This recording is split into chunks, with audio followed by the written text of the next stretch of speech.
Geodesy. It's not a direct measure. Real surveyors, real land surveyors, right, assume a level earth up to 100 miles. In March of 2001, construction began on a high-speed connection between Shanghai and Pudong International Airport. This is the first step towards building a transportation infrastructure for a modern economy. But the challenges ahead are immense. It's never been done before. And now the German engineers have to build a radical transportation system and build it right the first time. They set out to prove that the technology they developed was revolutionary. The guideway system was built to resemble a commercial track in size and distance. With this in place, they could push the maglev to the limits of speed, endurance, and handling. The guideway is more than just something for the maglev to travel along. The guideway functions as part of the maglev electric motor. At the test facility, it's being continuously upgraded to match the demands of the evolving maglev. The maglev guideway has to be built to incredibly accurate specifications. Not only does the guideway support the carriage and its passengers, but also contains half of the maglev motor. The operating tolerances between the guideway and the vehicle are less than 2 millimeters. Not only will they have to ensure that the guideways are built to virtual perfection, they have to make sure that they will stay that way to handle the speeds, loads, and even earthquakes. The geotechnical specifications are formidable. The job of building the guideway system was given to the Chinese engineers. They begin to build this monster motor that will stretch from downtown Shanghai to its international airport. The engineers come up with a plan. The idea is to distribute the enormous weight of the guideway down deep into the earth. The guideway sections are mounted on a series of piers positioned every 25 meters along the route. The piers rest on a pile cap. Over the years, different configurations of steel and concrete have been used to modify the structure. Their goal? To reduce noise and maintenance, increase stability, and ultimately create a commercially ready maglev system. This means that the vehicle and guideway need to work together flawlessly. The stakes are huge. These are the statistics, and they're staggering. And the reality is that the precision between the vehicles and the guideway is so exact that vibration is it's cut to an absolute minimum. And what's really amazing about that experience is that as the vehicle moves down the track, you almost feel like you're looking at a video animation of something. It's so smooth. It seems unreal that anything moving that fast could actually be that smooth. Teams building from different engineering traditions and systems been able to overcome the problems of time and distance and execute the design specs that has system tolerances of less than 2 millimeters. System tolerances of less than 2 millimeters. System tolerances of less than 2 millimeters.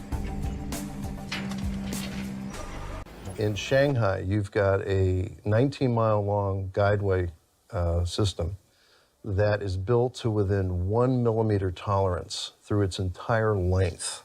And to my knowledge, there's nothing in the world that comes as close to that level of precision.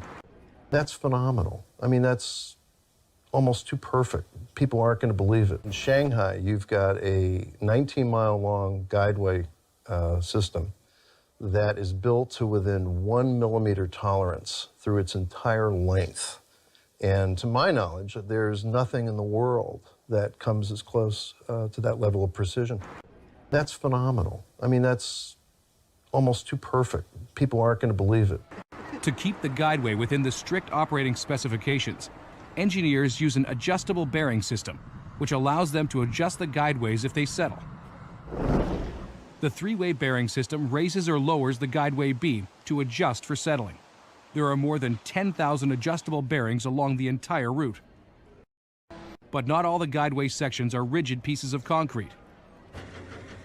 Some are made of steel. These steel switches can be bent on command and allow the train to change guideways. But the speed is limited to 200 kilometers per hour in the curves.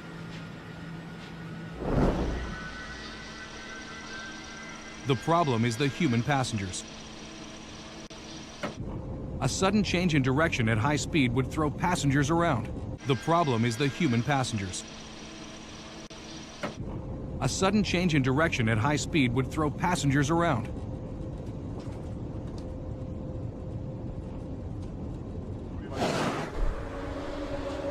Now, with the guideway virtually perfect and the first maglev vehicle safely mounted, they do a test run with the single train.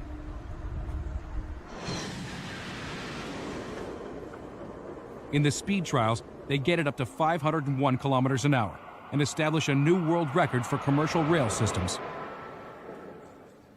The maglev guideway has to be built to incredibly accurate specifications. In Shanghai, you've got a 19-mile-long guideway system that is built to within 1 millimeter tolerance through its entire length. And to my knowledge, there's nothing in the world that comes as close to that level of precision. Phenomenal. I mean, that's almost too perfect. People aren't going to believe it. Geodesic surveying, it's not a direct measure, it's a calculation. The globe Earth doesn't have a direct measure, never has and it never will, because it's an absurdity. Which is why they jump on board with trying to harangue people like myself and Chris, who want to have these things happening, who want progress to be made. Why are these people not going and harassing their own scientific community?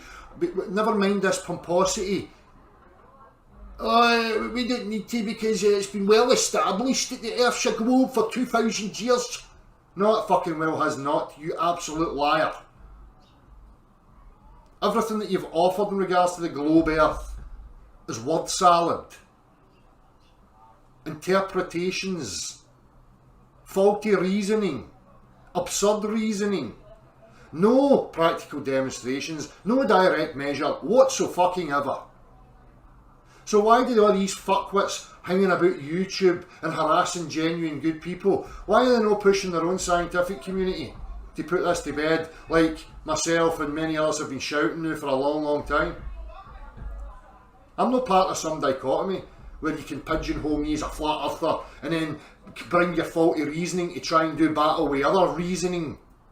I'm a realist.